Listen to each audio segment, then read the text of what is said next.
যদি আমি বাঁচি না থাকি তাহলে ওদিকে যদি বাচ্চা হয় তাহলে অসীমের চাকরি হইবে। যদি হয় অসীমের চাকরি অষ্টপ্রহর, আর ওর যদি চাকরি না হয় তাহলে চৌপহর। আমি মাথায় রাখি, ঠাকুমা বলছে আমরা নিয়ে যাই গ্রামে যাই দিব, ওইখানে দিতে হবে, দিব গ্রামে দিব, কি কি নিয়ম সবার কাছে শুনবো, সব করে দিব। হরিবাসরে কি কি করব? হরিবাসরে কয়দিন? চৌপহর যদি চৌপহর মানে একদিন? হ্যাঁ একদিন,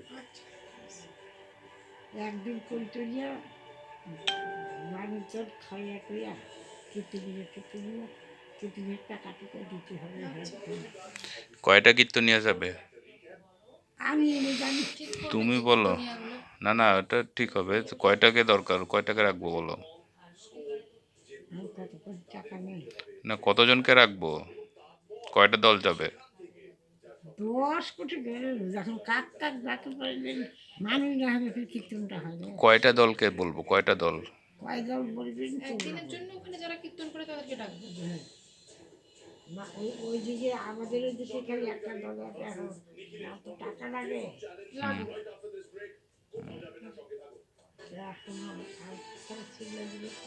বাপিকে বলছিলাম এগুলা গল্প করছি মায়ের ব্যাপারে, মানে আমি খুব বকেছি তো তাকে, শ্বশুর কেন বউটার বাচ্চা নেন, তুই গায়ে লাগাই না, টাকা পয়সা শুনছি তো বলে কলকাতায় চিকিৎসা করছে না কি করছে, মানে শুনলে হবে তুই প্রয়োজন নেই তো। বউটার বাচ্চা না হলে এই যে সুদীরের কী অবস্থা হয়, আর এই যে তাবান চলে যাবে, দুইজনে মরে গেল, খাবার এই ছোটটাই সম্পত্তি গেলে কী হয়ে গেল, 10 বিঘে কি 10.5 বিঘে করছে ওরাই,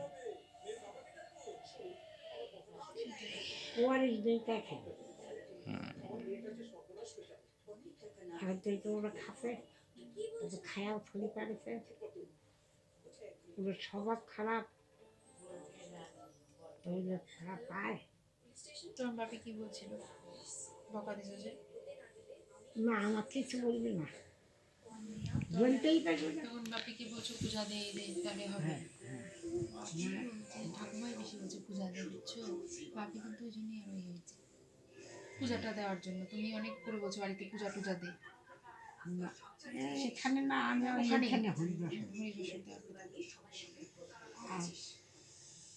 চিকিৎসা কর। ঠিক আছে, হবে তাহলে। মেয়ে মানুষের বাচ্চা না হলে কিছুই সত্য নয়, বুঝছে? হ্যাঁ, বেটি একটা থাকলো ওটাই অংশীদার হয়ে গেল। হ্যাঁ, তোর 1 কাঠা জমিরও মানুষ নেই যদি বাচ্চা কাচ্চা না হয়, 2টে মানুষ মরে গেল, আমরাই ভোগ করবো। তোমরা তো ভাগ করে মরবেন না, বাঁচিয়ে থাকবে।